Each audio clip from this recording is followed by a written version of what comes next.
June 16వ తారీఖు నుంచి 30వ తారీఖు వరకు ద్వాదశ రాశులలో భాగంగా వృశ్చిక రాశిలో జన్మించినటువంటి వారికి ఏ విధంగా ఉండబోతుందో తెలుసుకునే ప్రయత్నం చేద్దాం. ముఖ్యంగా ఈ సంబంధించినటువంటి వృశ్చిక రాశి వారికి ప్రధానంగా గురుగ్రహ సంచార ప్రభావము అనుకూలంగా లేకపోవడం, అనగా గురువు అష్టమ స్థానంలో, అలాగే బుధుడు కూడా అష్టమ స్థానంలోనే సంచారం చేస్తూ ఉండడం, మరియు రవి కూడా అష్టమ స్థానంలో సంచారం చేస్తుండడం, ఇవి ప్రధానంగా కొన్ని ఇబ్బందికర పరిస్థితులు అనేటువంటి, ముఖ్యంగా నిరుద్యోగస్తులు ఇంకా మంచి సమయం కోసం వేచి చూడక తప్పదు. అలాగే చేస్తున్నటువంటి ఉద్యోగస్తులు మాత్రం చాలా జాగ్రత్తగా ఉండాల్సినటువంటి పరిస్థితి. గుర్తుపెట్టుకోండి, మీకు తెలియకుండానే మీ మీద కుట్రలు జరిగే అవకాశం ఉంటుంది. చెయ్యని పనికి మీరు సంజాయిషి ఇచ్చుకోవాల్సినటువంటి పరిస్థితి ఏర్పడుతుంది. కాబట్టి జాగ్రత్తలు పాటించండి. ముఖ్యంగా గవర్నమెంట్తో లింక్ ఉన్నటువంటి కాంట్రాక్టర్లు బిల్స్ కోసం ఎక్కువగా కష్టపడాలి. అలాగే టెండర్లు అనేటువంటివి వేసేటప్పుడు దైవానుగ్రహాన్ని పొందే ప్రయత్నం చేస్తే మీరు అనుకున్నట్టుగా టెండర్లు వచ్చే అవకాశం ఉంది. కాబట్టి దైవానుగ్రహాన్ని పొందే ప్రయత్నం చేయండి. 23వ తారీఖు నుంచి కూడా బుధుడు అనుకూలంగా లేని కారణం చేత ప్రధానంగా జరిగేటువంటిది ఏంటి అని అంటే, ఈ 23 వరకు సంబంధించినటువంటిది ధనపరమైనటువంటి సమస్యలు తీరినప్పటికీ 23వ తారీఖు నుంచి ధనపరమైనటువంటి సమస్యలు ఎక్కువగా అవుతాయి. కావున ఇన్వెస్ట్మెంట్స్ విషయంలో 23వ తారీఖు నుంచి జాగ్రత్తలు పాటించండి. ఇది ఒక్కటి మాత్రం సూచన చేయవచ్చు. అలాగే ఎవరికి కూడా డబ్బులు 23వ తారీఖు తర్వాత అప్పుగా ఇవ్వడం అనేటువంటిది చేయకండి. ఎందుకంటే ధనముని నష్టపోతారు. వ్యాపార అభివృద్ధి 23 తర్వాత మీరు చేయకండి. అలాగే గురువు అనుకూలంగా లేని కారణం చేత ప్రధానంగా ఏమవుతుంది, ఈ మూఢమి అనేటువంటిది మీ యొక్క వృశ్చిక రాశికి ధనాధిపతి, పంచమాధిపతి గురువు. అట్టి గురువు బలహీనంగా ఉన్నాడు గురుమూఢమి సందర్భంగా. కాబట్టి తీసుకున్న నిర్ణయాలు వ్యతిరేకమవుతాయి. ధనపరమైనటువంటిది, కుటుంబపరంగా నిర్ణయాలు మీకు వ్యతిరేకతనిస్తాయి. కాబట్టి ఈ యొక్క కొంత సమయం వరకు వేచి చూడడం మంచిదనే విషయాన్ని గమనించుకోవాలి. ఇక శుక్రగ్రహ సంచార ప్రభావం కూడా అనుకూలంగా లేదు ఈ యొక్క వృశ్చిక రాశి వారికి. కాబట్టి ముఖ్యంగా భాగస్వాములతో, జీవిత భాగస్వామితో, ఎవరితో కలిసి పనిచేస్తారో, ఎవరితో కలిసి ప్రయాణం చేస్తుంటారో వాళ్లతో మీరు సానుకూలంగా ఉండండి. వాగ్వివాదాల జోలికి వెళ్ళకండి. విలువైన గృహోపకరణాల వస్తువులు మీరు చెయ్యకండి. ఇది జాగ్రత్తలు పాటించండి అని చెప్పవచ్చు. స్త్రీలతో వాగ్వివాదాలు పనికిరావు. ఇక శని కూడాను అనుకూలంగా లేని కారణం ప్రధానంగా పంచమ స్థానంలో రాశి ప్రభావం, శని సంచార ప్రభావం చేత నిర్ణయాలు తీసుకునేటప్పుడు 1కి 2 సార్లు ఆలోచించి నిర్ణయం తీసుకోండి. పెద్దల యొక్క సలహాలు, సూచనలు పాటించండి. ఇది చెప్పవచ్చు. అలాగే కుజకేతుల యొక్క సంచార ప్రభావము, ఉద్యోగంలో మార్పుల్ని కోరుకుంటారు మీరు.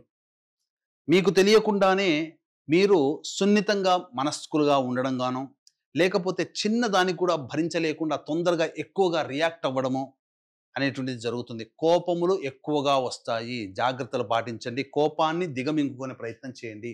ఇక రాహువు, కేతువు, అర్ధాష్టమ రాహువు, దశమ కేతువు, ఇది తీసుకున్న నిర్ణయాలు సరిగ్గా అమలు చేయలేనటువంటి పరిస్థితి. ఒక్క బుధుడు తప్ప మిగతా ఏ గ్రహాలు కూడా అనుకూలంగా లేని కారణం చేత నవగ్రహాల యొక్క అనుగ్రహం సంపూర్ణంగా మీరు పొందక తప్పదు. కాబట్టి వీక్షించేటువంటి ప్రేక్షకులు కూడా గమనించాల్సినటువంటి అంశం ఏంటంటే, దైవానుగ్రహం ఈ వృశ్చిక రాశి వారికి కావాలి. కావున దైవానుగ్రహంతో మీరు చక్కగా మీ పనులలో విజయాన్ని సొంతం చేసుకుంటారని చెప్పవచ్చు. ఈ యొక్క వృశ్చిక రాశిలో జన్మించినటువంటి స్త్రీలకి ముఖ్యంగా ఆరోగ్యం పట్ల శ్రద్ధ వహించాలి. అనారోగ్య సూచనలు, శ్వాస సంబంధమైనటువంటి ఇబ్బందులు, అజీర్తికి సంబంధించినటువంటి ఇబ్బందులు, శిరోబాధలు, ఇవి చాలా మటుకు పెరుగుతాయని చెప్పవచ్చు. ఎవరికి కూడాను జామీందారుగా, గ్యారంటీదారుగా ఉండకండి.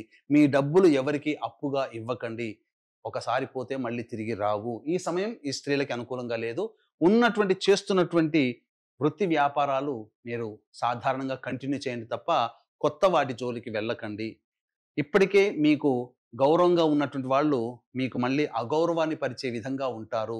కుటుంబ సభ్యుల యొక్క ప్రేమని కోల్పోతారు. చేయని తప్పుకి మీరు శిక్ష పడాల్సినటువంటి పరిస్థితి వస్తుంది. కాబట్టి ఎవరితో కూడాను అతిగా ప్రేమ, అతిగా కోపము ప్రదర్శించకండి. ఇది సాధారణంగా చెప్పవచ్చు. ఏతావాత ఈ యొక్క రాశిలో జన్మించినటువంటి విద్యార్థులు బాగా కష్టపడితే తప్ప అనుకున్నటువంటి యూనివర్సిటీలో సీట్ సంపాదించుకోలేకపోతారు. అలాగే ఉద్యోగస్తులు జాగ్రత్తలు పాటించండి. మీకు ఉద్యోగము ఇబ్బందులు ఎదుర్కొనే అవకాశం ఉంటుంది. నిరుద్యోగస్తులైతే మంచి సమయం కోసం వేచి చూడండి. అలాగే ఈ యొక్క వృశ్చిక రాశిలో జన్మించినటువంటి వారికి వివాహ సంబంధాల విషయాల్లో మీకు ఫలితములు తక్కువగా ఉంటాయి. సంతానం కోసం ఎదురు చూసేటువంటి వ్యక్తులు ఈ మౌఢమి దాటిన తర్వాత సంతాన ప్రయత్నం చేస్తే చాలా మంచిదనే విషయాన్ని గమనించుకోవాలి. ఏతావాత మిశ్రమం కంటే తక్కువ ఫలితాలు ఈ యొక్క వృశ్చిక రాశి వారికి 16వ తారీఖు నుంచి 30వ తారీఖు వరకు ఉంటాయి. అయితే ఈ 16వ తారీఖు నుంచి 30వ తారీఖు వరకు ఎప్పుడు సమస్యలైనా మంచి రోజులు ఉండవా అంటే గ్రహ సంచార ప్రభావం మీకు కొంత యోగాన్ని కలగజేస్తుంది. ఎలా మీకు యోగిస్తాయనేది మనం తెలుసుకుందాం. వీక్షించేటువంటి ప్రేక్షకులకి గమనిక, ఈ యొక్క జూన్ 21వ తారీఖు రోజున ఏకాదశి అశ్విని నక్షత్రంతో కలిసినటువంటిది. అద్భుతమైనటువంటి రోజు. ఈ రోజున మీ జాతకరీత్యా కలుగు విద్య, వివాహ, ఉద్యోగ, దాంపత్య, అనారోగ్య సమస్యల నివారణకి మరియు మేష, మిథున, కర్కాటక, సింహ, కన్య, వృశ్చిక, ధనుస్సు, కుంభ, మీన రాశుల్లో జన్మించినటువంటి వారికి సర్వదోష నివారణ పూజలు, హోమాలు, ముఖ్యంగా నవగ్రహాల యొక్క అనుగ్రహం కోసం సంపూర్ణ నవగ్రహ శాంతి అనేటువంటిది చేయించడం జరుగుతుంది. అవకాశం ఉన్న వాళ్ళు కార్యక్రమ తదనంతరం కాంటాక్ట్ చేసి మీ గోత్రనామాదులు నమోదు చేసుకోవచ్చు.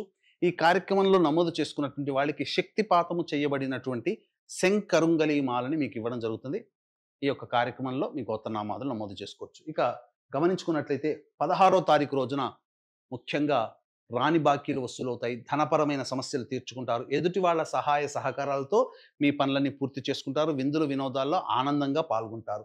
17, 18, 19, 20 ఈ తేదీల్లో గనక చూసుకున్నట్లయితే ప్రధానంగా వాహనాన్ని నడిపేటప్పుడు జాగ్రత్తలు పాటించాలి. తల్లిగారి ఆరోగ్యం పట్ల శ్రద్ధ వహించాలి.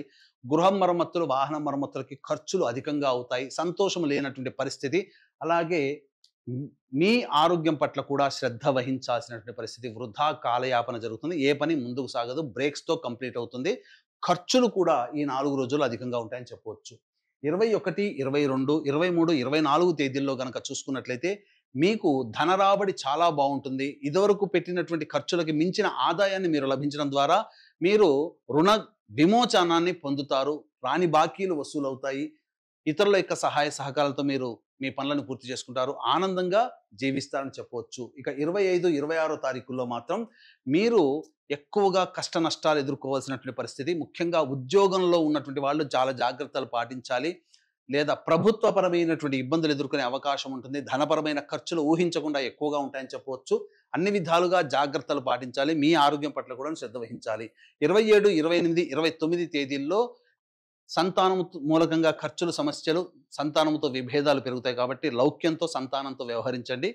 ఇక వృధా కాలయాపన జరుగుతుంది. ఆస్తి సంబంధమైనటువంటి విషయాలు చర్చకు వస్తాయని చెప్పవచ్చు. 30వ తారీఖు రోజున చేస్తున్నటువంటి వృత్తి, ఉద్యోగ, వ్యాపారాల్లో అనూహ్యంగా ఊహించిన దానికంటే ఎక్కువగా లాభాన్ని, సంతోషాన్ని పొందుతారు. అందరి సహాయ సహకారాలతో మీ పనులన్నీ పూర్తి చేసుకుంటారని చెప్పవచ్చు. ఏ తర్వాత చెప్పొచ్చేది ఏమిటంటే 25, 26, 17, 18 ఈ తేదీలలో ఖర్చులు అధికంగా ఉంటాయి కాబట్టి ఖర్చుల శాతాన్ని తగ్గించుకునే ప్రయత్నం చేయండి. అంతా సుఖంగా ఉంటుందని చెప్పవచ్చు. ఇక ఈ యొక్క వృశ్చిక రాశి వారికి సమస్యలు ఈ 16 నుంచి 30వ తారీఖు వరకు ఉండేటువంటి సమస్యల పరిష్కారం కోసం ప్రతిరోజు నవగ్రహాల చుట్టూ శివాయ నమః అంటూ 27 ప్రదక్షిణలు చేసి శివుని దర్శించుకోవడం, అలాగే దత్తాష్టకం రోజుకి 3 సార్లు పారాయణం చేసినట్లయితే తప్పకుండా మీ సమస్యలు తీరుతాయి. ఇప్పుడు చెప్పినటువంటి సమస్యల కంటే ఇంకా ఎక్కువగా మీరు సమస్యలు ఎదుర్కొంటున్నారు అనంటే దగ్గరలోని మంచి ఉపాసనా పరులైనటువంటి జ్యోతిష్యులని సంప్రదించి వారి సలహాలు, సూచనలు కనుక పాటించితే మరింత మెరుగైనటువంటి జీవితాన్ని పొందుతారని తెలియజేస్తూ సర్వం శ్రీ ఉమామహేశ్వర పరబ్రహ్మార్పణమస్తు.